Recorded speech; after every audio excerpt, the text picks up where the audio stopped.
আমরা কাজ করব। বাংলাদেশের বিভিন্নভাবে গার্মেন্টস শ্রমিকদের যদি অধিকার নিয়ে কোনো সমস্যা হয় তাহলে তারা রাস্তায় নেমে যায়, কিন্তু আমরা আসলে দেখি যে বাংলাদেশে রাস্তায় না নামলে, অবরোধ না করলে, হরতাল না করলে, ভাঙচুর না করলে দাবি দেওয়া আদায় হয় না। এখন আমাদের প্রবাসী যারা আছেন তারা তো বাংলাদেশে এসে হরতাল অবরোধ বা রাস্তা অবরোধ করতে পারবেন না, এই জন্য প্রবাসীদের দাবি দেওয়া আদায় হয় না। তো আমরা হরতাল অবরোধ বা রাস্তায় ভাঙচুর পিকেটিং এগুলো করার জন্য আমরা আত্মপ্রকাশ করছি না।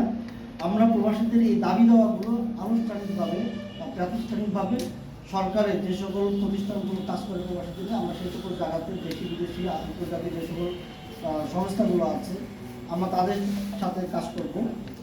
আমরা এই বাংলাদেশ প্রবাসী নেটওয়ার্কের মাধ্যমে আজকে বাংলাদেশ সরকারের কাছে 13 দফা দাবি তুলে ধরছি। 1 নম্বর হচ্ছে দক্ষ কর্মী বিদেশ পাঠানো নিশ্চিত করা এবং সকল কারিগরি শিক্ষা প্রতিষ্ঠানে কারিকুলামে বিদেশে চাকরির জন্য দক্ষ শ্রমিক তৈরির উপযোগী করে নির্ধারণ করতে হবে ছাত্রগুলো।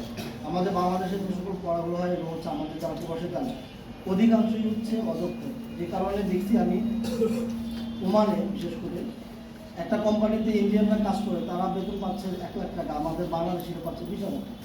তাহলে যদি বলি যে তারা আমাদের বাংলাদেশিরা 5 জনের যে পরিমাণ রেমিটেন্স পাচ্ছে, ভারতীয় একজন নাগরিক একজনেই কিন্তু তার থেকে বেশি রেমিটেন্স পাচ্ছে। তো আমরা যদি দক্ষ শ্রমিক বিদেশে পাঠাতে পারি, আমাদের রেমিটেন্স যেমনিভাবে বাড়বে এবং আমাদের দেশের ভাবমূর্তি উজ্জ্বল হবে।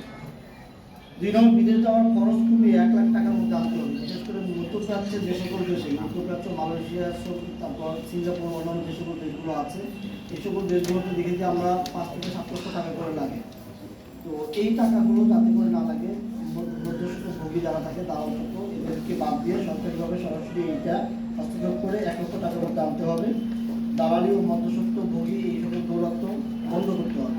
যেহেতু আমাদের প্রবাসী কল্যাণ মন্ত্রণালয় আছে, আমাদের বাইরা আছে, আমাদের ডিপুটিং এজেন্সি আছে গভর্নমেন্টের অনুমোদন, তাহলে কেন এখানে মধ্যস্থ ভোগী থাকে? 4 নম্বর, প্রবাসীরা দেশে ফেরার পর তাদের যোগ্যতা অনুযায়ী কর্মসংস্থানের ব্যবস্থা করতে হবে।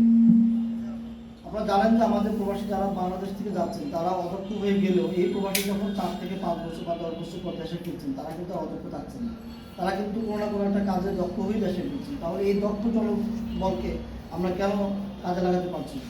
একজন প্রবাসী 20 বছর বিদেশ করার পরও আবার তাকে বিদেশে যেতে হচ্ছে, সে দেশে কোনো কিছু করতে পারছে না।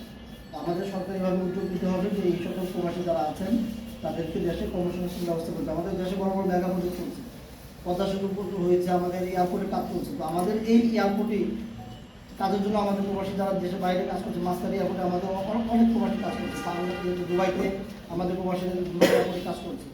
তাদেরকেই হচ্ছে এখানে আবার ইনপুট যদি করা হয় তাহলে তাদের যেমনিভাবে হচ্ছে কর্মসংস্থান ব্যবস্থা করা হবে, পাশাপাশি আমাদের ইন্ডিয়ান বা অন্যান্য দেশের নাগরিকের থেকে আমাদের দেশীয় নাগরিকের সুযোগ সুবিধা বেশি পাবে। প্রবাসীদের জন্য পেনশন সুবিধা চালু করতে হবে এবং বিদ্যমান বীমা সুবিধার আওতায় অসুস্থতার বিষয়টি অন্তর্ভুক্ত করতে হবে। বর্তমানে যে প্রবাসীদের জন্য বীমাটি আছে সেখানে অসুস্থ এই বিষয়টি, অনেক প্রবাসী বিদেশে হসপিটালে কাটাচ্ছেন, বিদেশে যেহেতু অনেক ব্যয়বহুল চিকিৎসা, এই চিকিৎসা সেবা পাচ্ছেন না, বীমার ভিতরে এই বিষয়টি না থাকার কারণে আমরা দাবি জানাচ্ছি যে প্রবাসীদের জন্য বীমার মধ্যে এই অসুস্থ বিষয়টি অন্তর্ভুক্ত করতে। 6 নম্বর, দেশের প্রতিটি সরকারি হাসপাতাল ও অফিসে প্রবাসীদের জন্য আলাদা